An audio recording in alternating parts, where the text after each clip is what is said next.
Tomato लावून जवळपास आता 20-22 दिवस झालेले आहेत.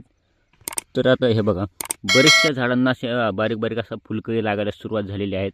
वाढ पण अशी एकदम छान प्रकारे वाढ झालेली आहे. हे बघा, प्रत्येक झाडाला असं 2-2 समजा असं गुच्छामध्ये असं फुलकळी लागलेली आहे. ग्रोथही अशी एकदम मस्त झालेली आहे. कलर बघू शकता तुम्ही, एकदम डार्क असं ग्रीन आहे. कुठेही झाड तुम्हाला असं पिवळं पडलेलं वगैरे थ्रिप्स अटॅक वगैरे कुठंच दिसणार नाही.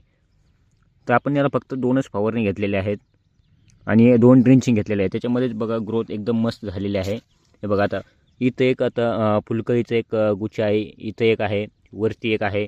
काही काही झाडांना 3-3, 4-4 ठिकाणी निघालेले आहेत, काहीला 2-3 ठिकाणी आहेत. बऱ्याचशा झाडांना सध्या अजून काही जे छोटे झाडं आहेत त्यांना असं निघायला सुरुवात झालेली आहेत. म्हणजे असं बऱ्यापैकी समजा 90% झाडांना असं फुलकळी लागायला सुरुवात झालेली आहे. हे बघा, ग्रोथ ही एकदम मस्त आहे, एकसारखी सगळ्यांची वाढ आहे. आणि कोणत्याच झाडाला तुम्हाला असं थ्रिप्स वगैरे पानं कुंडळलेलं वगैरे दिसणार नाही. हे बघा, सगळ्यांची ग्रोथ एकदम सारखी आहे. आणि ही अन्सल व्हरायटी आहे सेमिनिस कंपनीची. उन्हाळीसाठी एकदम बेस्ट मानली जाते. आणि ही एक लंबुळकी आकाराची व्हरायटी आहे. त्याच्यामध्ये मग गावरांमध्ये मग सावय बाव आहे. पण आपल्या मार्केटला जवळपास जी व्हरायटी सगळ्यात जास्त चालते त्याची आपल्याला लागवड करायची आहे. एकदम अशी छान प्रकारे सध्या वाढ झालेली आहे.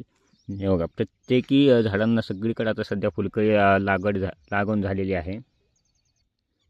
आणि आपल्याला याच्यामध्ये थ्रिप्ससाठी एक आपल्याला अशी पिवळ्या ट्रॅप वगैरे लावणं गरजेचं आहे, जेणेकरून जे उडणारे थ्रिप्स वगैरे आहेत ते त्याला चिटकतील. बऱ्याच प्रमाणामध्ये आपल्याला त्याचाही फरक जाणून येतो. जेणेकरून जे उडणारे बारीक मच्छर वगैरे ते असतात ते त्याला चिटकतात. हे बघा, पलीकडच्या साईडला मिरचीचा प्लॉट आहे. मिरची एकदम छान प्रकारे सध्या आहे, कुठेही त्याला पण थ्रिप्स वगैरे नाही. टोमॅटोला आपल्याला जवळपास आता 8-10 दिवसामध्ये तारकाठीचं आपल्याला स्ट्रक्चर बनवून घ्यायचं आहे, जेणेकरून थोडीफार जरी वाढ झाली तर आपल्याला त्याच्यामध्ये लगेच बांधणी चालू करायची आहे.